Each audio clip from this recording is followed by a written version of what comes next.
It looks different over here now. Everything's so different.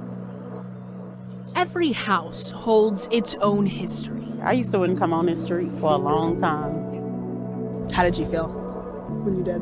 I was scared at first. Tonya Stafford's story is woven into the history of 2 houses here on Bradshaw Street in South Dallas. I was sold from the projects, Turner Courts projects. She says by her mother to a man more than 10 years older in exchange for money and drugs. She was 14 when she was sold, 13 when she started noticing him hanging around her apartment complex. Didn't know that he had already started inquiring about us. Then they told him, her mom's on drugs and she really don't care about them.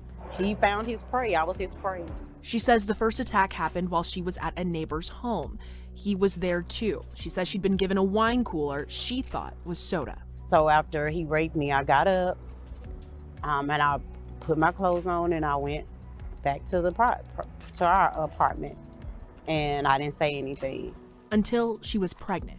My daughter was born in 1988 in Mesquite Community Hospital. And you were 14? I was 14, getting ready to turn 15. Months later, her mother packed her things and told her she had to go live with her attacker. Took a deep breath and I got in the car. And he slapped me. And he said, if you do not like that, you'll do what I say, when I say, how I say it. What I say goes. And I said, okay. And I made up in my mind, I'll do whatever he say do to survive.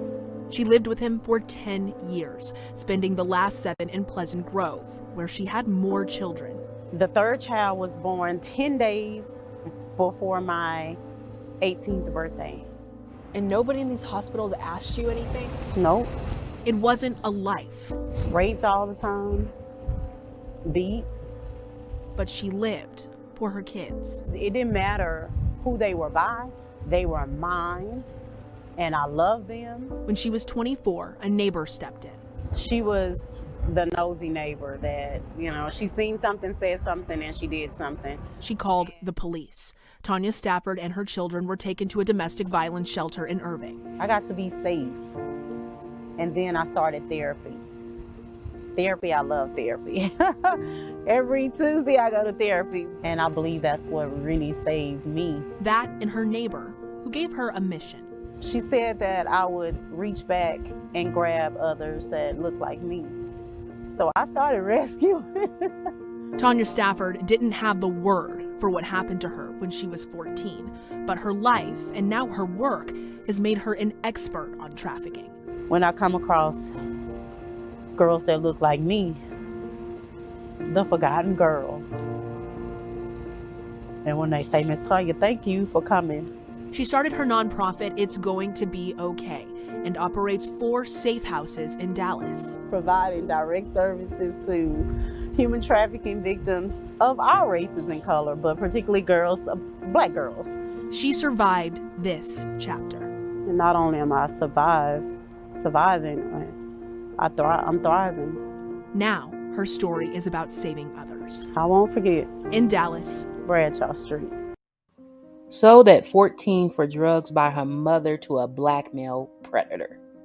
When you think of the rhetoric that the black men in Menosphere used, get them while they're young, before they had multiple partners, alpha male rhetoric, this is what they're speaking about. They want girls, not women. They want you to be young, naive, and dependent on them so that you will accept whatever abuse they display towards you.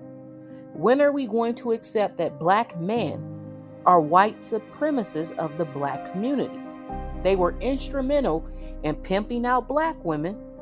They sold drugs to women and children and created a multitude of single homes. It's time we hold them accountable.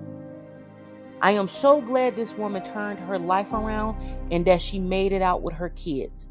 Congratulations to you, sis.